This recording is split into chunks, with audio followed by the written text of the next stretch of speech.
اللهم تقبل صيامنا وتقبل قيامنا اللهم وتجاوز عن تقصيرنا برحمتك يا أرحم الراحمين. السلام عليكم ورحمة الله وبركاته. அன்புக்குரிய ஈமானிய உறவுகளே, ரபுல் ஆலமீன் அல்லாஹ் எங்கள் அனைவருக்கும் இந்த ரமலானுடைய மாதத்தில் தேக ஆரோக்கியத்தையும் மற்றும் எங்களுக்கான நல்ல உடல் வலிமையையும் ரமலான் முடியும் வரைக்கும் தர வேண்டும் என்று பிரார்த்தித்தவனாக இந்த உரையை ஆரம்பிக்கின்றேன். எங்களுக்கு தெரியும், இன்றைய தினம் ஈரான், இஸ்ரேல், அமெரிக்கா இந்த 3 நாடுகளுக்கும் இடையிலே பிரச்சினைகள் ஆரம்பிக்கப்பட்டிருக்கின்றது.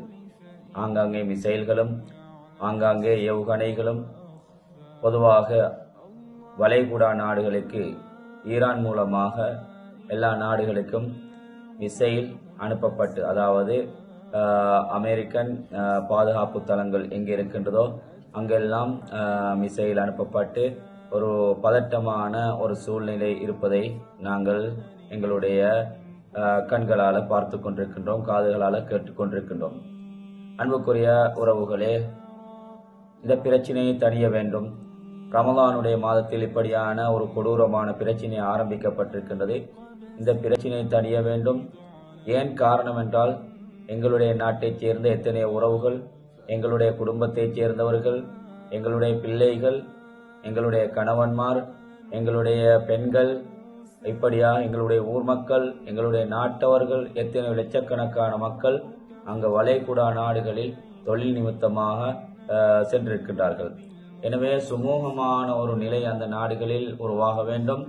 அந்த ஈரானுக்கும் அந்த இஸ்ரேல் அமெரிக்காவுக்கும் இடையில் மத்தியஸ்தம், ஏனைய நாடுகள் மத்தியஸ்தம் வகித்து அந்த பிரச்சினையை அவசரமாக முடிவுக்கு கொண்டு வர வேண்டும் என்று ஒவ்வொருவரும் உங்களுடைய தஹஜ்ஜுடைய இணைய தொழுகைகளில் பிரார்த்தனைகளில் ஈடுபட்டுக் கொள்ளுங்கள்.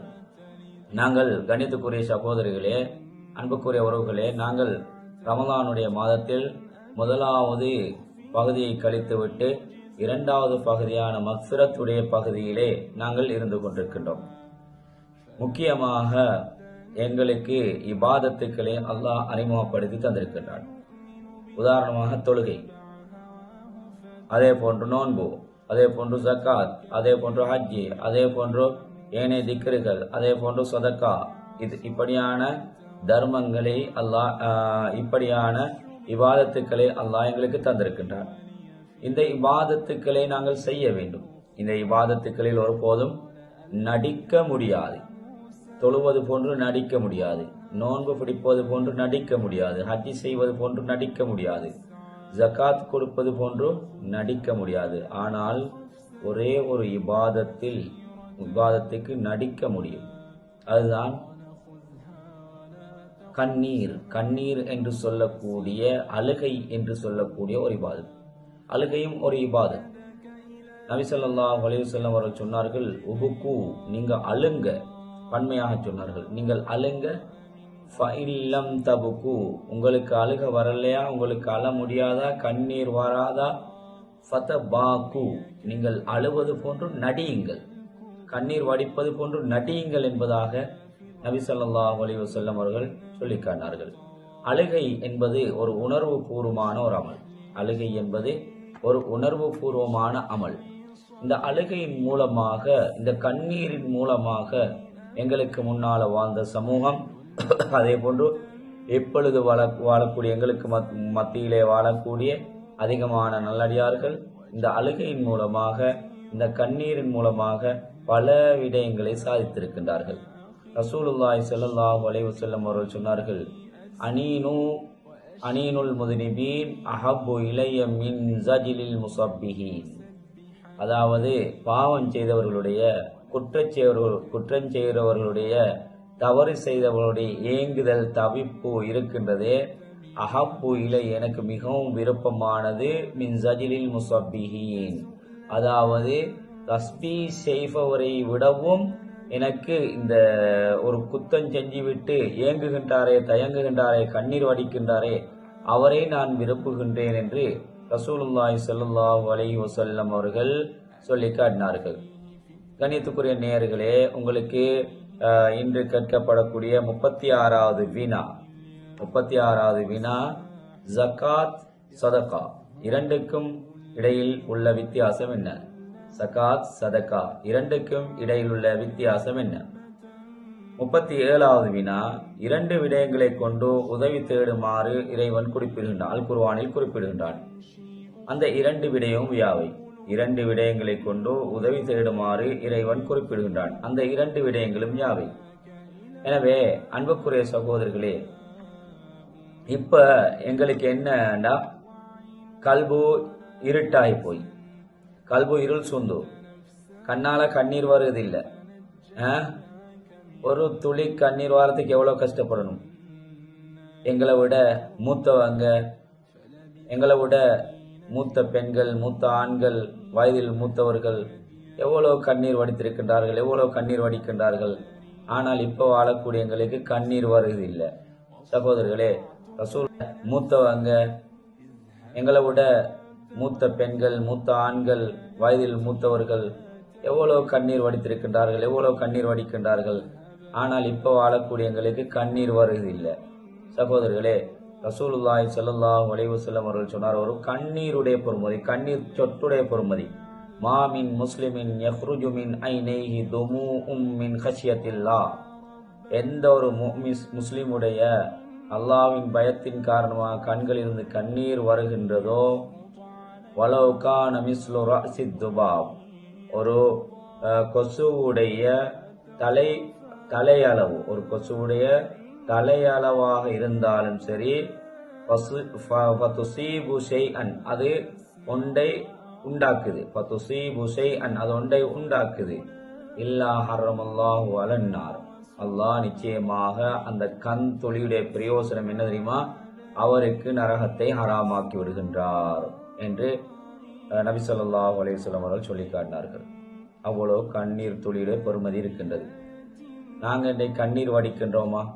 அல்லாஹ்விடத்துல கேட்கின்றோமா? அழுகின்றோமா? யா அல்லாஹ், எங்களுக்கு இந்த பிரச்சனை இருக்குது, இதை நிவர்த்தி செய்துதா, நீதான் அதுக்கு தகுதியானவன், நீதான் ஒரு தாயை விட பன்மடங்கு இரக்கமானவன், யா அல்லாஹ். நாங்க கேட்கிறோமா? இல்ல. கேட்காம எப்படி அவன் தருவான்? எங்கட தேவைகளை நாங்க கேட்கணும் அல்லாஹ்விடத்துல. ஹஜ்ரத் பெருமானார் ஸல்லல்லாஹு அலைஹி வஸல்லம் அவர்கள் கூட, அல்லாஹும்ம ஆதீனி ஐனைய ஹாதைனி புகாஅம் மின் கஷியத்தில்லாஹ், யா அல்லாஹ், எனக்கு இரண்டு கண்களை தருவாயா. இரண்டு கண்களை எப்படி இருக்கணும்?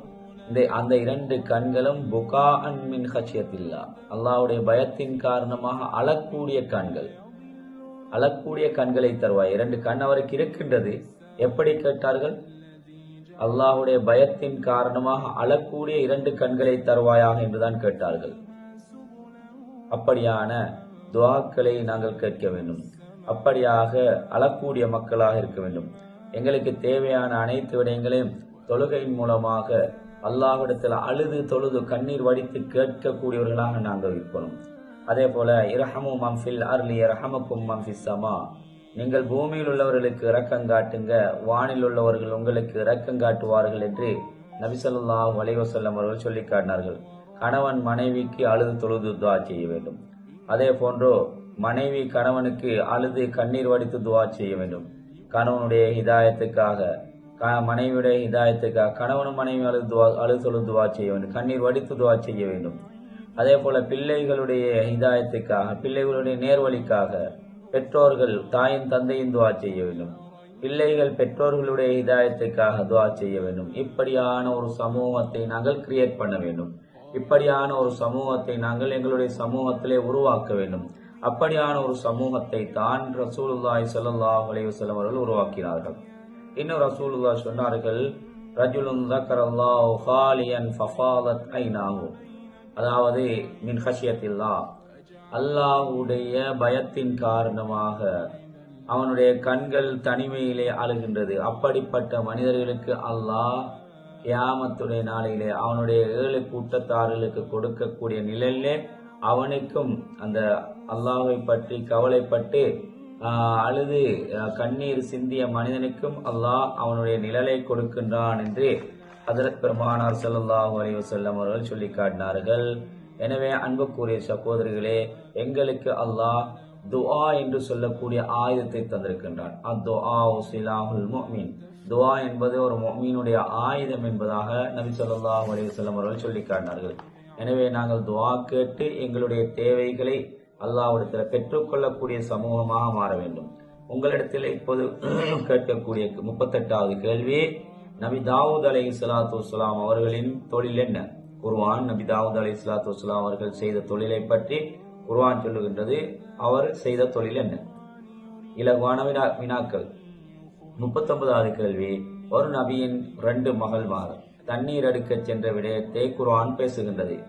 அந்த நபி யார்? அந்த நபியின் பெயர் என்ன என்பதுதான் 39வது கேள்வி. ஒரு நபியின் 2 மகள்மார் தண்ணீர் எடுக்க சென்ற விடயத்தை குர்ஆன் பேசுகின்றது. அந்த நபியின் பெயர் என்ன என்பதுதான் கேள்வி. 40வது கேள்வி, சுவனவாசிகளுடைய ஆடையை பற்றி அல் குர்ஆன் பேசுகின்றது. அந்த பட்டாடைகள் 2ஐ குறிப்பிடுக. சுவனவாசிகளுடைய ஆடையை பற்றி அல் குர்ஆன் பேசுகின்றது. அந்த பட்டாடைகள் 2ஐ குறிப்பிடுக. இதற்கான விடையை அவசரமாக உங்களுக்கு தரப்பட்டிருக்கக்கூடிய வாட்ஸ்அப் நம்பருக்கு நீங்கள் மொத்தமாக எல்லா வினாக்களுக்கு உரிய விடைகளையும் சரியான விடைகளையும் எழுதி அவசரமாக அனுப்பியவர்களில் 10 பேரை தெரிவு செய்து அவர்களுக்குரிய பரிசில்கள் வழங்கப்படும்.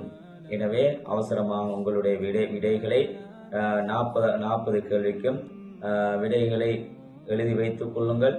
இன்னும் 10 கேள்விகள் உங்களுக்கு இருக்கின்றது. அந்த 10 கேள்வியும் 2 நாள் கேட்கப்பட்டு அதற்கு பின்னால் ஒரு திகதி உங்களுக்கு நிர்ணயிக்கப்படும்.